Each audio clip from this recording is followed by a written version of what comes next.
基本工资明年有可能会继续起。下个月14号，伫要开基本工资审议委员会，大家要讲基本工资上少起3%，上济未起超过5%。若月基的部分算的差不多上少23800块到24200块。劳工团体嘛5万，因讲到蔡政府上任3档，基本工资累计为2017年到今已经起15.4%。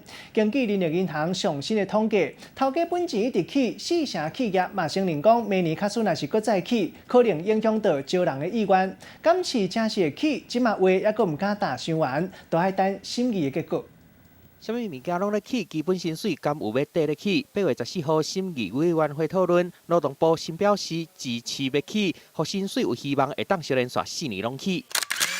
蔡政府上台了后，2017年到2019年，基本薪水为21009块起到23100块，算点声的嘛为133起到105块，起超15.4%，所以外界预估2020年会起3%到5%，薪水来到23800块到24200块。